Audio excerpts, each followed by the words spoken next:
بیٹی تو گھر کی زینت ہوتی ہے، بیٹی تو چار دیواری کی رونق ہوتی ہے، آنگن کا دور اور بہار ہوتی ہے۔ میرے استاد فرمایا کرتے تھے کہ بیٹی گھر کی رونق ہے، چار دیواری کی آبرو ہے۔ پھر آخر میں ایک بات کہتے تھے کہ لوگوں سینے پہ ہاتھ رکھ لو، بیٹی باپ کے جنازے کی رونق ہے۔ اللہ نے بیٹی کے دل میں جو باپ کے لیے پیار رکھا ہے، جو محبت رکھی ہے باپ کے لیے، وہ ایک الگ جہاں ہے۔ اور ایک باپ اتنا ظالم اور سنگ دل ہو جائے کہ اس بیٹی کو اپنے ہاتھوں سے زندہ درگور کرے اور وہ چیختی چلاتی رہ جائے۔ عرب کی وہ کہانی ہم نہیں بھول سکتے کہ ایک شخص اپنی بیٹی کو اپنے ہاتھوں سے زندہ درگور کرنے کی کہانی خود سناتا ہے دور رسالت ماب میں، کہ وہ کہتا ہے میں سفر پہ گیا تو میری عورت امید سے تھی اور مجھے کئی سال لگ گئے۔ جب میں واپس آیا تو میرے آنگن میں ایک بیٹی کھیل رہی تھی اور وہ اس کی ماں نے اس کے دل میں میری بہت محبت ڈالی تھی، وہ اس لیے کہ یہ محبت کرے گی تو باپ کا دل نرم ہوگا۔ تو جو ہی میں گھر میں داخل ہوا تو وہ دوڑ کر کے میری ٹانگوں سے لپٹ گئی اور یا آباتا ہو کہہ کے مجھے مخاطبت کرنے لگی۔ اور وہ سنا رہے کہانی خود، کہتا کہ میرے سینے میں پتھر بھی ہوتا تو پگھل جاتا، لیکن ان ظالمانہ رسموں کا جکڑا ہوا شخص تھا۔ مجھے غصہ آیا اور میں نے اپنی بیوی کو گھور کے دیکھا اور کہا ایک تو سانپ کو جنم دیا ہے اور دوسرا اس کو باتیں سکھائیں۔ تو میری بیوی سہم کے رہ گئی کہ یہ تو اس کی نرم اور گداز باتوں سے نرم نہیں ہوا، اس کو تو اور غصہ چڑھا ہے۔ اور پھر ایک دن وہ اس بیٹی کو اپنے ساتھ لے گیا تو وہ کہتا ہے جب میں اس کے لیے گڑھا کھودا تو بیٹی کو نہیں پتا تھا، وہ اس کو کھیل سمجھ رہی تھی اور میں پسینے سے شرابور ہو رہا تھا اور وہ غائب ہو گئی۔ میں نے سمجھا جان چھوٹی کو بھیڑیا اٹھا کے لے گیا یا کسی جانب چلی گئی، لیکن تھوڑی دیر کے بعد دور کہیں سے وہ اپنا دوپٹہ بھگو کے لائی تھی اور اس نے جو ہے وہ میرے ماتھے سے وہ مٹی صاف کی۔ میرے سینے میں پتھر بھی ہوتا تو پگھل جاتا۔ خیر جب گڑھا کھود لیا اور میں باہر نکلا تو بیٹی سمجھی کہ باپ کسی مشقت میں ہے تو اب اس کا کام مکمل ہو گیا، تو اس نے سکھ کا سانس جیسے لیا ہو کہ میرے باپ کی تکلیف ختم ہو گئی۔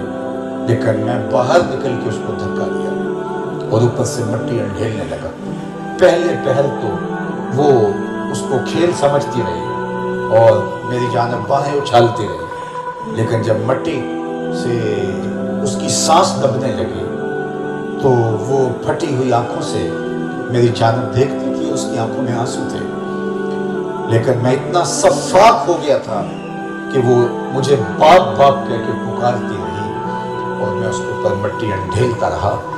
پھر اس کے ہاتھ ابھی باہر تھے لیکن اس کا منہ مٹی سے ریت سے دب گیا تھا اور اس کے ہاتھوں کی جنبش اور حرکت بتدریج کم ہو رہی تھی اور میں اوپر مٹی ڈالتا رہا اور پھر گھر جب پہنچا تو اس کی ماں کی اداسیاں بھی میں نے دیکھی۔ آج اسلام لایا ہوں تو اس کی دبی ہوئی چیخیں اور سسکتی ہوئی میری وہ بیٹی اور اس کے ڈولتے ہوئے ہاتھ اور اس کی آنکھوں کے اندر پیار اور زندگی کی بھیک مانگنے کا انداز آج مجھ کو تڑپا رہا ہے۔ اور وہ روتا جا رہا تھا اور بات سناتا چلا جا رہا تھا۔ بیٹیاں اپنے ہاتھوں سے لوگ زندہ درگور کرتے تھے، اس پہ فخر کرتے تھے۔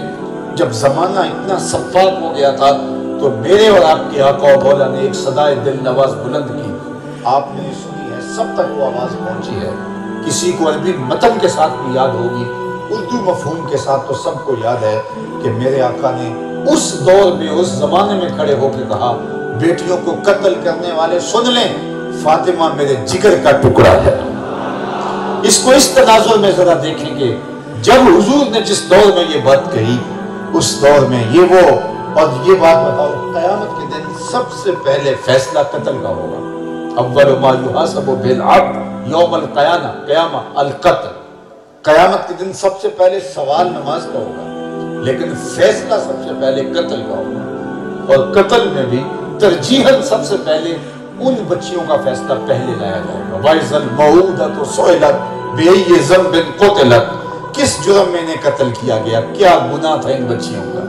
نہ کوئی ایف آئی آر کٹی، نہ کسی نے سوگ منایا، نہ کسی نے آنسو آنسو بہائے، نہ کسی نے موم بتیاں جلائیں، نہ اس کے لیے کسی نے جلوس نکالا۔ دب گئی ریت میں ظالم باپ مٹی ڈالتا رہا، سسک سسک کے وہ ریت کے اندر گھٹ گھٹ کے مر گئی، اور کوئی ان کا مقدمہ لڑنے والا نہیں تھا، کوئی ان کی آواز اٹھانے والا نہیں تھا، بلکہ یہ ظالمانہ اقدام کرنے کے بعد جب باپ آیا تو لوگوں نے واہ واہ کہا کہ تو نے ایک مشکل سے جان چھڑا لی ہے۔ تو جب بیٹیاں یوں زندہ درگور ہو رہی تھیں تو اللہ کے محبوب فرمایا لوگوں سن لو، میری بیٹی میرے جگر کا ٹکڑا ہے۔ اور پھر فرمایا جو 2 بیٹیاں یا 2 بہنیں ان کی تربیت کرے، ان کو جوان کرے، پروان چڑھائے، اللہ کی رضا کے لیے نکاح کر دے، قیامت کے دن وہ شخص میرے یوں نیڑے ہوگا جس طرح یہ 2 انگلیاں کرے۔ اللہ اکبر۔ ایک صحابی نے عرض کی حضور اگر کسی کی دو بیٹیاں نہ ہوں تو 1 بیٹی ہو تو فرمایا اس کو بھی یہی اعزاز ملے۔ ذرا اس کے پیچھے جھانک کے دیکھیے، کہاں بیٹیاں قتل کر کے، بیٹیاں زندہ درگور کر کے باپ فخر کرتا ہے، اور کہاں جس کی 1 بیٹی ہے وہ آرزو کر رہا ہے کاش کہ میری بھی 2 بیٹیاں ہوں۔ آج بیٹیاں عزت کا نشان بن